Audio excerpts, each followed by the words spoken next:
Hello everybody, I'm back with another smoke detector review, and if you might have saw my um, final part to my Hangout series, which I did delete because I didn't really like it, to be honest.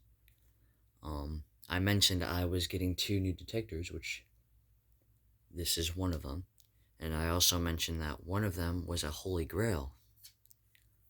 And yes, you guys may be saying if this is a holy grail, this is a really simple holy grail, which I agree with. But um, I've been wanting one of these for a few years now, and um, I tried getting one of these from the same seller a few weeks ago, almost a month ago now, and the seller just kept declining. So I ended up getting that Amway E-9309, which I am happy I ended up getting. And so I got from the same seller. I made a deal with my sister, and so I technically got the unit for free. Um, I just had to do some work, um, which is hair on it.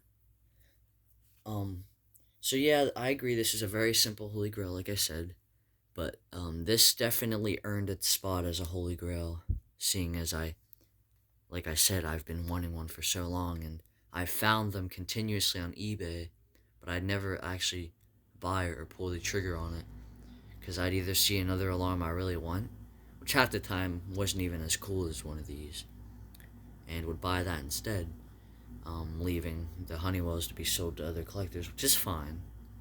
Um, at least they're going to collectors. But yeah, so I finally decided to pull the trigger on it. I showed her this alarm. This was the alarm I wanted for the deal, and she got it. It was relatively decent price for new in box, which it was new in box, which I'll show in a second. And yeah, I'm not gonna get into the whole price. I want to say around 40 all. So definitely one of my more pricier units I've gotten so far. But this is the TC49A, Honeywell TC49A. Which if I turn off this light, which I really don't actually need. This was their hardwire model, their common model. But before I get into the unit, I'm going to show you the box, which I know is in really rough condition. I really did beat this up, but the unit was stuck in the vent things, in the shrink wrap. So it's rough condition. I'm gonna try and salvage it the best I can. I'm not sure if I will, but I'm gonna try and keep this. It came with the wire harness, which I have powered this up.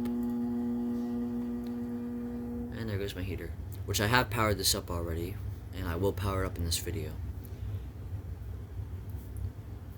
The manual, which unfortunately I'm not going to be showing off because this manual is completely falling apart and I don't want to risk it.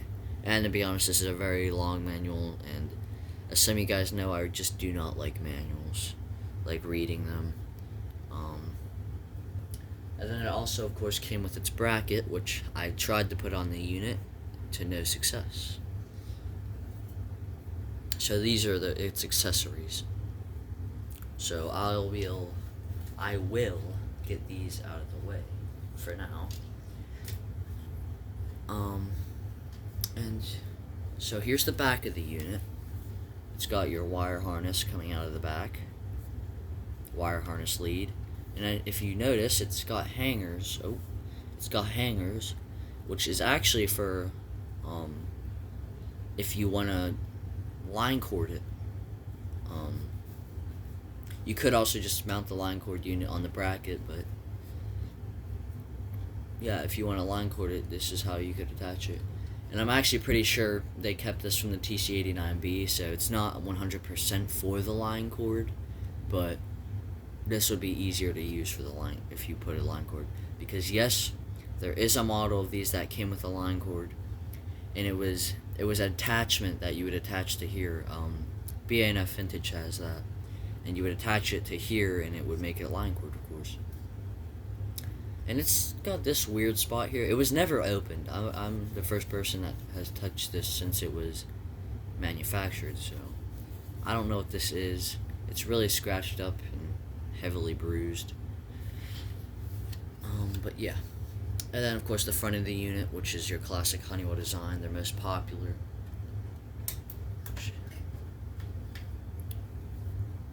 And there's the insides. It uses your Kabishi CLB27, and it has, don't quote me on this, I know I really should know this. I did watch a few videos before making this video, and I believe this is the old sensor. And then it also uses an older transformer, which backs me up on this statement. And then it also has the aluminum cover over the sensitivity, which is extremely difficult to turn. That's as far as it'll go for me. I don't want to break it.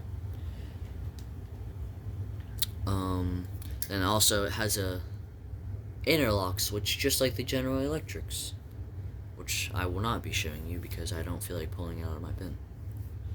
And this is the TC40. It's labeled on the horn, TC49A Model 2, and it has the actual model number here on the side of the aluminum cover thingy here, TC49A-1054 contractor model. And the date on this is 2/1/77. So this was the first day of the second month of 77. And this also has the black base. Then the inside cover, pause this if you want to read it. Here, I'm going to try to hold this as steady as possible. Some of you know I have pretty shaky hands. There you go, and that's all that's on the inside of the cover. There's also the thing that comes down to connect the interlock switch.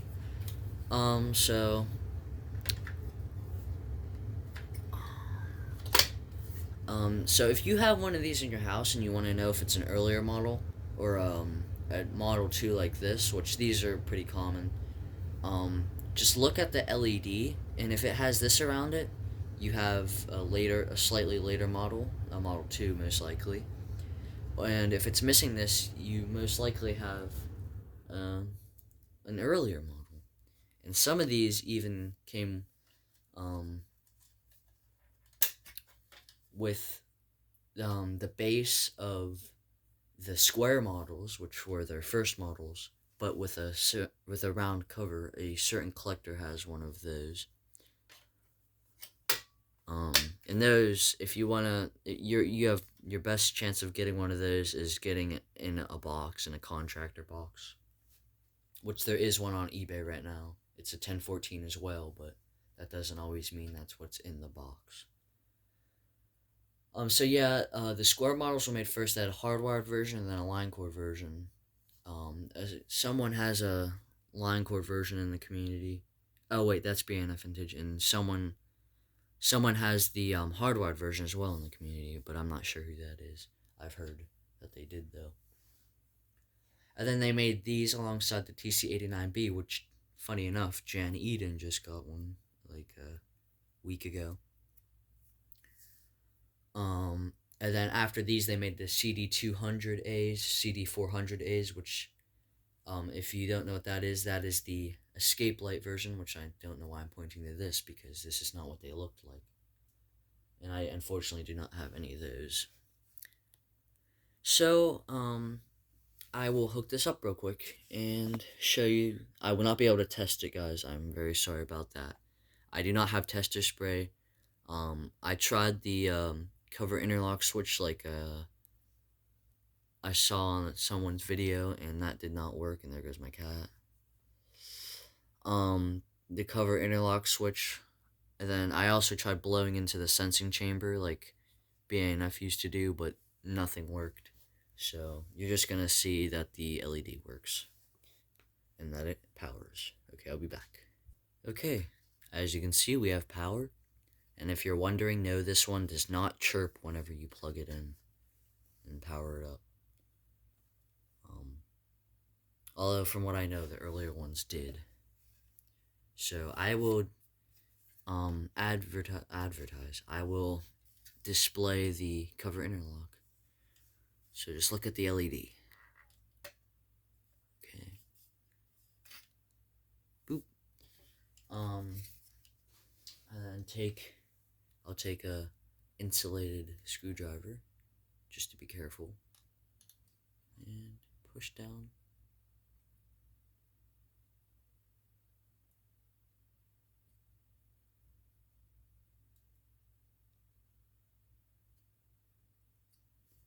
So yeah, that's weird.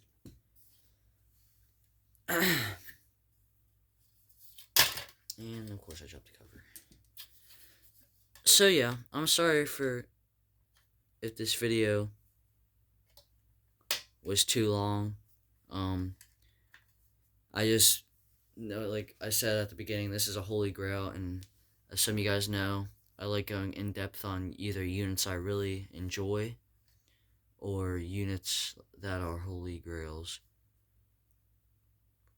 And so yeah, I just found it weird because I didn't notice at first, but the transformer is really like vibrating, not gonna lie. So yeah, I hope you enjoyed, and stay tuned for my next smoke on video. And then really soon here, I'm going to be making a video on my smoke detector collection. I've had it planned for a little while now, so I hope you enjoyed, and I will see you next time. Bye.